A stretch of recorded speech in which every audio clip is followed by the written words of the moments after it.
नमस्ते। आज हम एक बहुत ही दिलचस्प और ज़रूरी जियोपॉलिटिकल शिफ्ट को समझने की कोशिश करेंगे। बात यह है कि फिनलैंड जैसे बड़े यूरोपीय देश आखिर पाकिस्तान से अपनी डिप्लोमैटिक मौजूदगी कम क्यों कर रहे हैं, और ये एक ऐसा ट्रेंड है जो पूरे यूरोप में जोर पकड़ रहा है। तो सबसे बड़ा सवाल यही है कि फिनलैंड ने इस्लामाबाद में अपनी एम्बेसी बंद करने जैसा इतना बड़ा कदम क्यों उठाया और यहां तक कह दिया कि ये सब बेकार हैं।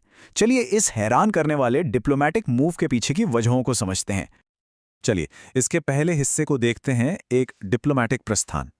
ये समझना ज़रूरी है कि फिनलैंड का यह फैसला कोई अचानक लिया गया फैसला नहीं है, बल्कि ये एक बड़े ट्रेंड का हिस्सा है जो हमें दूसरे नॉर्डिक देशों में भी देखने को मिल रहा है। देखिए, ये पैटर्न हमने पहले भी देखा है। कुछ साल पहले स्वीडन ने भी बिल्कुल यही कदम उठाया था। अब फिनलैंड भी उसी रास्ते पर चल रहा है और ऐसा लग रहा है कि इसका एक डोमिनो इफेक्ट हो सकता है जो शायद दूसरे यूरोपीय और अफ्रीकी देशों तक भी पहुंचे। तो फिनलैंड ने इसकी आधिकारिक वजह क्या बताई? उन्होंने कोई गोलमोल जवाब नहीं दिया, बिल्कुल साफ साफ कहा कि पाकिस्तान में एम्बेसी बनाए रखना बेकार है। मतलब एक महंगा सौदा जिसमें ना तो कोई खास व्यापार है और ना ही निवेश की कोई गुंजाइश दिखती है। और यहीं से हम इस पूरे रणनीतिक बदलाव की जड़ तक पहुंचते हैं, और वो है इकोनॉमिक्स।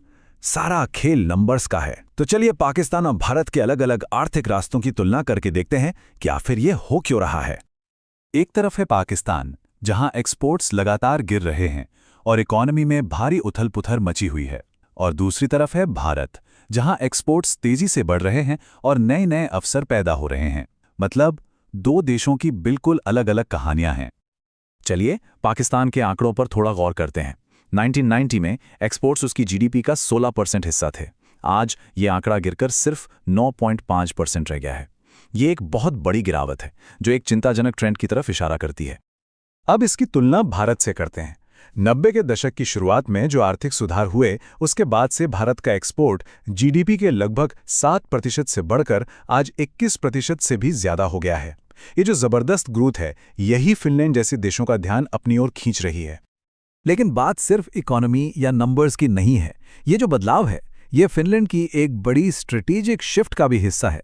एक ऐसी नई फॉरेन पॉलिसी जो स्टेबिलिटी और ग्रोथ को सबसे ऊपर रखती है। तो फिनलैंड की रणनीति अब बिल्कुल साफ है। वो उन जगहों से खुद को दूर कर रहा है जिन्हें वो अस्थिर मानता है, और इस लिस्ट में पाकिस्तान अकेला नहीं है। अफगानिस्तान और म्यांमार जैसे देश भी इस नई विदेश नीति के दायरे में आ रहे हैं। तो फिर फिनलैंड अपना ध्यान कहाँ लगा रहा है? खैर, उन्होंने इस बात को बिल्कुल साफ कर दिया है। फिनलैंड का एक पावरफुल स्टेटमेंट है कि भारत भविष्य की वैश्विक शक्ति है। इससे साफ इशारा और क्या हो सकता है कि वो अपना भविष्य कहाँ देख रहे हैं। तो संक्षेप में, फिनलैंड की रणनीति सिंपल है। अस्थिर जगहों से अपने संसाधन हटाओ और उन्हें भारत जैसे हाई ग्रोथ, स्ट्रेटेजिकली महत्वपूर्ण पार्टनर्स में फिर से लगाओ। ये जोखिम से अवसर की ओर एक साफ बदलाव है। तो इस सब का भारत और यहाँ के लोगों के लिए आखिर मतलब क्या है? चलिए देखते हैं कि इस बदलाव से कौन से नए अवसर खुल रहे हैं। और ये सब सिर्फ बातें नहीं हैं, एक्शन भी हो रहा है। फिनलैंड ने हाल ही में घोषणा की है कि वो भारत के एक बड़े आर्थिक केंद्र अहमदाबाद में एक नया कॉन्सुलेट खोलने जा रहे हैं। इस कदम से व्यापार और यात्रा बहुत आसान हो जाएगी। पहले क्या होता था कि सबको वीज़ा के लिए दिल्ली जाना पड़ता था, लेकिन अब अहमदाबाद या पुणे के लोग आसानी से मुंबई, चेन्नई और कोलकाता जैसे शहरों में नए कॉन्सुलेट में अप्लाई कर सकेंगे। ये जो नए कॉन्सुलेट खुल रहे हैं, ये इस बात का संकेत हैं कि आने वाले समय में आर्थिक गतिविधियां बढ़ने वाली हैं। ये भारत और यूरोप के बीच व्यापार और निवेश के लिए एक पुल का काम करेंगे, जिससे दोनों के लिए अवसर पैदा होंगे। आखिर में चलिए थोड़ा पीछे हटकर इसका बड़ा पिक्चर देखते हैं। एक भारतीय दृष्टिकोण से इस बदलाव के क्या मायने हैं, क्योंकि ये सिर्फ इकोनॉमी से कहीं बढ़कर ये पावर बैलेंस के बारे में है। देखिए, ये सिर्फ पाकिस्तान का अंदरूनी मामला नहीं है। जब एक पड़ोसी देश में अस्थिरता बढ़ती है तो उसका सीधा असर भारत की अपनी सुरक्षा पर पड़ता है।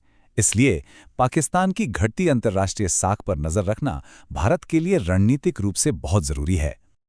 इसी संदर्भ में भारत के रक्षा मंत्री ने भी हाल ही में इस बात पर जोर दिया कि भविष्य में किसी भी स्थिति के लिए मानसिक रूप से तैयार रहना जरूरी है। ये बयान इस बात को रेखांकित करता है कि हमारे पड़ोस में जो कुछ भी हो रहा है उस पर नजर रखना कितना अहम है। तो ये सारी बातें हमें एक बड़े सवाल पर लाकर छोड़ देती हैं। जैसे जैसे ज्यादातर देश पाकिस्तान से दूर और भारत के करीब आ रहे हैं, ये डिप्लोमैटिक शिफ्ट दक्षिण एशिया में भविष्य के पावर बैलेंस के बारे में क्या इशारा देता है? ये एक ऐसा सवाल है जिसके असर आने वाले सालों में साफ दिखेंगे।